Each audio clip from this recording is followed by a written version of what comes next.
জগন্নাথ, বলরাম, সুভদ্রা। গল্প জগন্নাথ, বলভদ্র, বলরাম এবং সুভদ্রার গল্প হিন্দু পুরাণে গভীরভাবে নিহিত এবং বিশেষ করে ভারতের ওড়িশা রাজ্যে পালিত হয়। এটি ঐশ্বরিক ভাইবোনদের চারপাশে ঘুরে যারা পুরীর বিখ্যাত জগন্নাথ মন্দিরে একসাথে পূজা করা হয়। এখানে তাদের গল্পের একটি ওভারভিউ। জগন্নাথ কৃষ্ণ। জগন্নাথকে ভগবান কৃষ্ণের অবতার হিসাবে বিবেচনা করা হয়, যিনি ভগবান বিষ্ণুর 10টি অবতারের একজন। কৃষ্ণ মহাভারত এবং ভগবদ্গীতার একটি কেন্দ্রীয় ব্যক্তিত্ব, যিনি তাঁর ঐশ্বরিক শিক্ষা এবং অলৌকিক কাজের জন্য পরিচিত।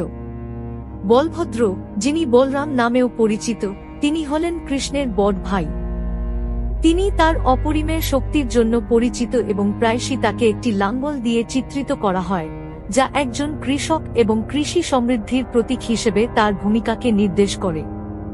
সুভদ্রা। সুভদ্রা তাদের ছোট বোন এবং দেবী দুর্গার একটি রূপ বলে মনে করা হয়। তিনি অর্জুনের স্ত্রী এবং অভিমন্যুর মা হিসেবেও মহাভারতে উল্লেখযোগ্য।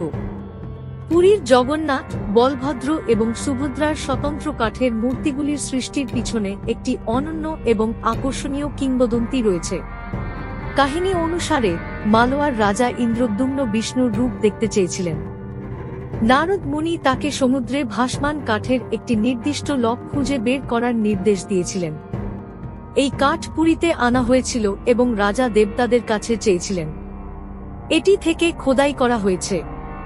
ঐশ্বরিক কারিগর বিশ্বকর্মা, একজন বৃদ্ধ ছুতারের ছদ্মবেশে, এই শর্তে মূর্তিগুলি খোদাই করতে রাজি হন যে তিনি 2-1 দিন গোপনে কাজ করবেন।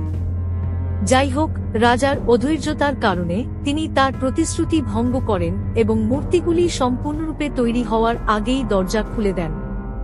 ফলস্বরূপ জগন্নাথ, বলভদ্র এবং সুভদ্রার মূর্তিগুলি তাদের বর্তমান অসম্পূর্ণ রূপে দেখা যায়, যা আজও পূজনীয়। রথযাত্রা উৎসব। জগন্নাথ, বলভদ্র এবং সুভদ্রার সাথে যুক্ত সবচেয়ে উল্লেখযোগ্য উৎসবগুলির মধ্যে একটি হল রথযাত্রা বা রথ উৎসব। এই বার্ষিক অনুষ্ঠানের সময় দেবতাদের বিশাল, সুন্দরভাবে সজ্জিত রথে স্থাপন করা হয় এবং ভক্তদের দ্বারা পুরীর রাস্তায় টানা হয়। এই শোভাযাত্রাটি তাদের বাগান মন্দির, গুন্ডিচা মন্দিরে দেবতাদের যাত্রা এবং কিছুদিন পর তাদের ফিরে আসার প্রতীক। রথযাত্রা সারা বিশ্ব থেকে লক্ষ লক্ষ ভক্তদের আকর্ষণ করে এবং এটি একটি মহান সময়। উদযাপন, সঙ্গীত, নৃত্য এবং ভক্তি। জগন্নাথ, বলভদ্র এবং সুভদ্রার পূজা ঐশ্বরিক ঐক্য এবং পরিবারের গুরুত্বের উপর জোর দেয়।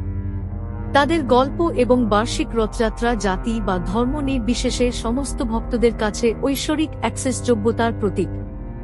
উৎসব হল সাম্প্রদায়িক সম্প্রীতি ও বিশ্বাসের এক বিশাল প্রদর্শনী। এই গল্পটি ওড়িশার সমৃদ্ধ সাংস্কৃতিক এবং আধ্যাত্মিক ঐতিহ্যকে তুলে ধরে এবং এই অঞ্চলে ক্রমাগত উন্নতি লাভ করে এমন গভীর শিকড়যুক্ত ঐতিহ্যগুলিকে তুলে ধরে।